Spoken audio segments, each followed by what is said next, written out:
Glenn said, "Okay," in the way Glenn said most things, which was not cold, just contained. Patricia said she was glad.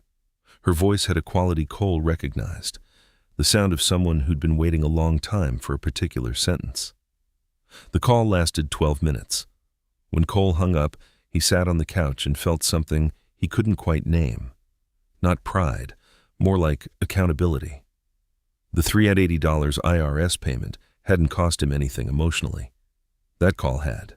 Here's what I kept coming back to when I thought about Cole's story.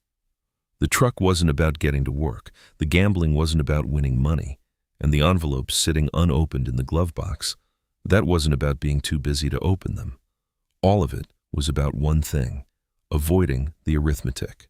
Because the arithmetic was going to tell him something about himself that he wasn't ready to hear. The truck said he was doing well.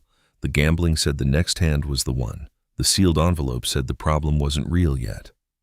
Denial is expensive. It charges you the same whether you're looking at the bill or not. The part that gets me isn't that Cole was reckless.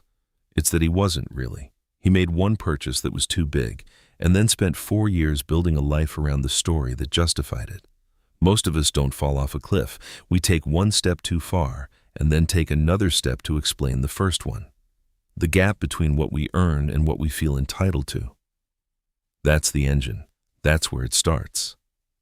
Cole made $64,000 a year. He didn't feel like a $64,000 a year person, and the distance between those two things ended up costing him $241,000 and 4 years of his life. 18 months in, Cole's license came back.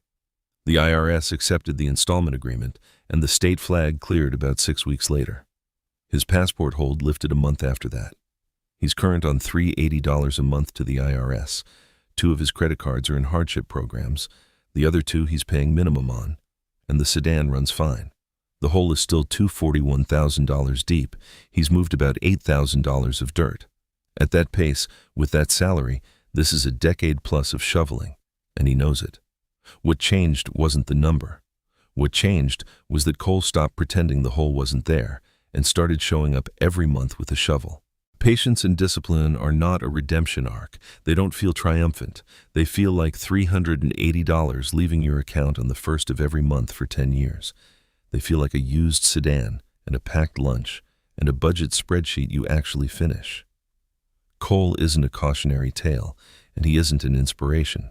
He's just a person who finally picked up the tools that were always there and started. That's the whole story. If any part of it sat with you, the unopened envelope, the gap between income and lifestyle, the moment you did the real math, then you already know what the first step looks like. It looks like Cole at a kitchen table with a legal pad. Whenever you're ready, the Greed's Kingdom free first lesson is linked below. No pitch, just the start. Cole sold the truck, opened the envelope, and started month 1 of a very long climb. No windfall, no shortcut. What would you have done differently, and which part of his story hit closest to home?